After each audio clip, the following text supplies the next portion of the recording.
every time I came back to Nicaragua, I noticed momentum, improvements, not only in Chaclaseca, but in the drive from Managua to Leon to get to Chaclaseca, which is outside Leon. The highways were better.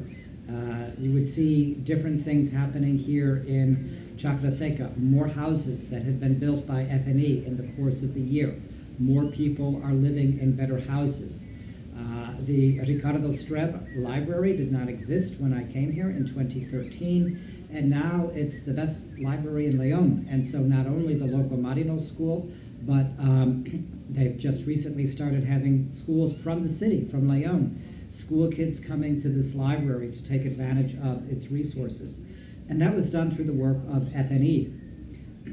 There is a medical clinic here, and in Nicaragua they do have national health care. And they do a really good job with their national health care within the limits of the resources that a country this poor has. So everybody has access to basic health care, unless they're really, really remote. So FNE has been leveraging its resources to add to what the state is capable of doing. The national health system has been sending a doctor from Leon to Chaclaseca for several years, coming, I believe, 3 days a week. FNE has now financed that doctor. She comes 5 days a week, a big improvement for people here.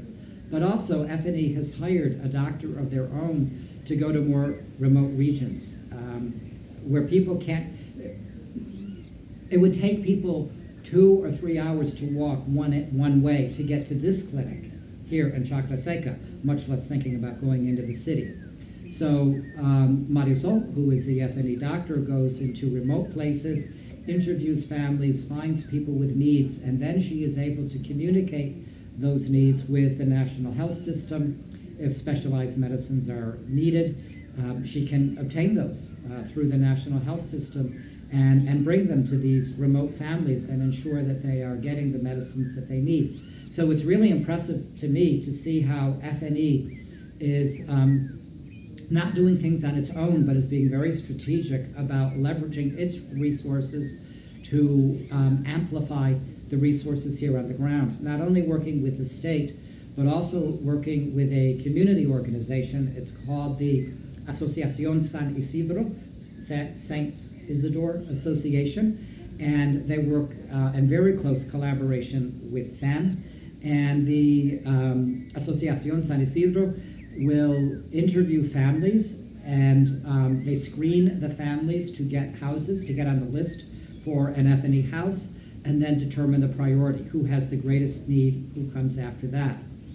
As outsiders, as foreigners, we come in and we look around, and we might think we know what the best need is, but we don't. We have to rely upon the local people to tell us what is really needed. FNE has, and the San Isidro Association has very particular requirements for obtaining an FNE house. The title to the house and the title to the land both have to be in the name of the woman only, even if the couple is married. Sadly, in this culture, it is very common for men to flit from flower to flower, and so they'll have a child by this woman, a couple of children from another woman, and it's always the mother that stays with the children. And so FNE wants to ensure that the children are able to grow up in a stable home. And so even in the best of marriages, really responsible men, responsible husbands and fathers, if they have inherited their land from a parent or a grandparent, they have to deed the land over to their wife.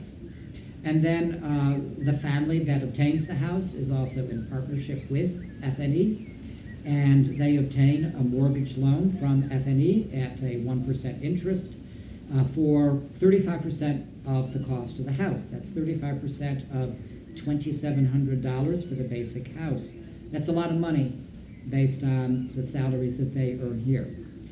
And then the other 65% of the house really is a gift. The family also provides sweat equity, much like Habitat for Humanity, and they must provide lunch for the local construction workers who build these houses. So the construction workers, they're the guys that know what they are doing, and different volunteer groups come down here, and we do our best to follow instructions and not mess things up too much, but we help to speed up the building of houses, and that's how we first got involved, coming down here with these groups. So the groups come and they provide the labor, but also they provide financing for paying for the materials for these houses, as well as paying the salaries of the local workers.